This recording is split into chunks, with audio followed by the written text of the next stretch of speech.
So, go right ahead. Okay. Yeah, I listened to your little presentation on the economy. I gotta say, I mean, your graph, I mean, this thing about, you know, the $800 billion bailout of, I think people are a little tired of these stories. I mean, the economy is not recovering. Yes, the bailout was not necessary. It didn't work. The country's in a mess. What I'd like to ask you is, if you look at China, I mean, people know China's economy is booming. I mean, you may have watched 60 Minutes, and what people think all that China's doing is, you know, building housing, you know, bubbles. But they're building infrastructure, they're building highways, they're building railroads, and their big project is going to the moon and mining the moon for helium-3. Now, a lot of Americans don't even know what that's all about, but it's developing fusion energy. And we're shutting down our fusion program. Obama is shutting down our fusion research. He's shutting down our space program. And I want to ask you, why don't you demand that Obama get the hell out of there? And we need a president like a Kennedy who's going to say, we're going to go to the moon. We're going to, we're going to do things big again. And I tell you, if we had a driver, like Kennedy had a driver to land a man on the moon, that transformed the whole economy. We could change education, we could change industry. That's how to get the economy moving. And Alexander Hamilton knew how to finance industry. And I would urge you to study this because, you opposed Glass-Steagall.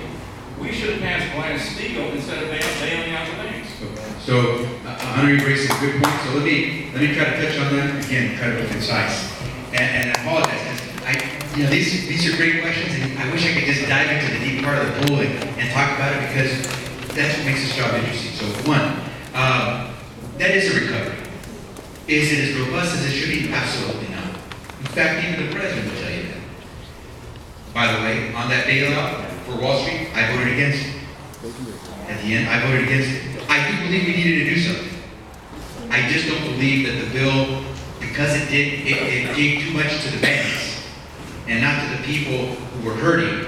When the banks decided to take mortgages all over the country and slice and dice them into little pieces and then combine them and make them into stock so that they took real estate, and whereas before a bank used to lend you money and that mortgage, they'd hold that mortgage and you'd pay on it. And almost for the life of the mortgage, you had the same lender because the bank held your mortgage.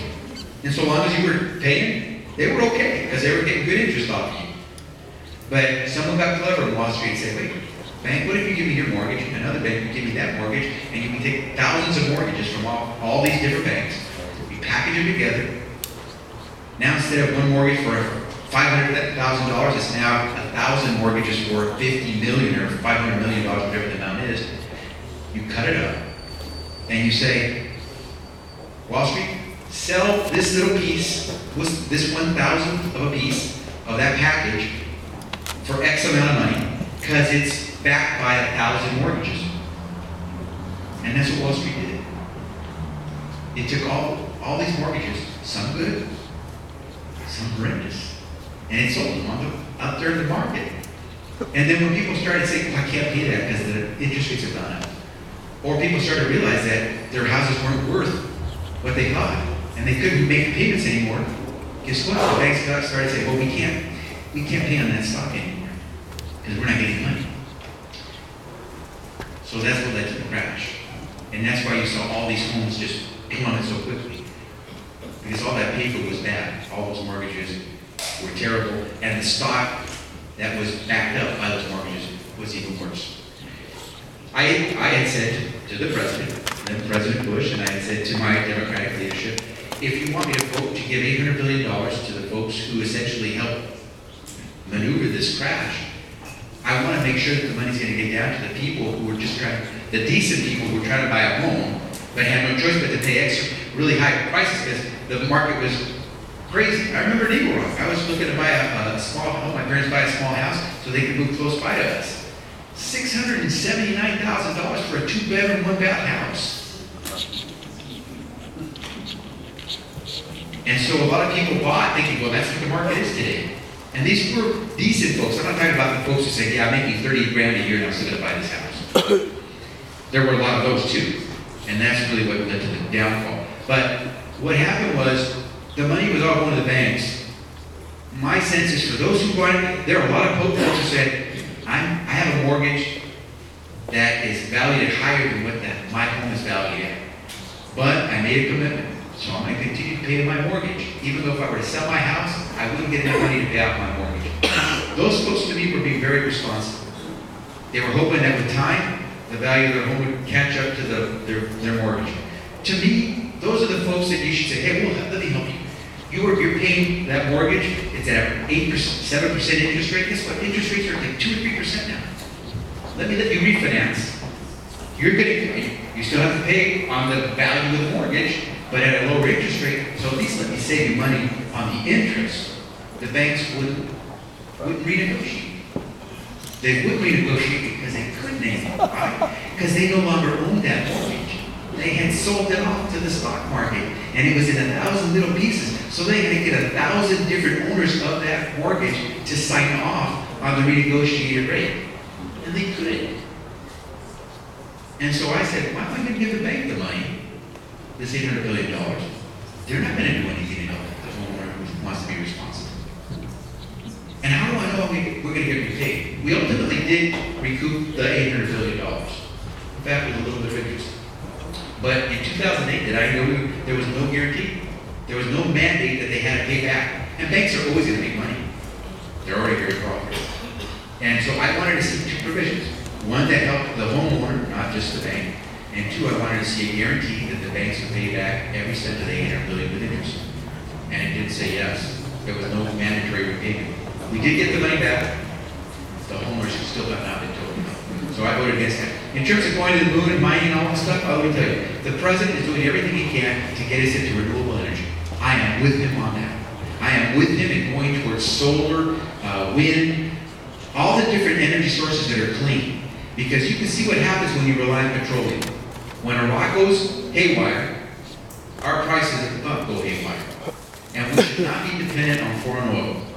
Nor do I think should we have to wait to take, extract, suck whatever petroleum is in the shale that's up in Canada, and then let them use a pipeline that's going to go to America to go to the shipping ports in Louisiana so they can ship the oil to China and other countries abroad, never leaving us a bit of the oil for the U.S. to use. They want to use American soil to run pipe, so if it blows up, if some terrorist hits it, America suffers the consequence, but all the oil gets sold abroad, not a bit of it for the U.S. So I don't think we need to go to the moon to be innovative in what we do. So I think the president is trying in that regard. I disagree with you on that, but I do agree with you that the bailout was not the best way to do things. But I will admit, even though I voted against the bailout, that it did help stop the hemorrhaging. But I'm going to see peaks on job creation as big as the valleys on job loss. That would be a true robust recovery. And to do that, you got to start paying people real wages. It can't just be temporary jobs. It can't just be modest income wage jobs. CEOs are making tons of money. There's more money parked on the sidelines by corporate America today, over $1 trillion that they have in cash, that they're waiting to see where to put it and where to invest it. We could stimulate a lot of good growth. We can jumpstart the middle class if we do this the right way. Okay, let's go to the next question. Liz, you're on.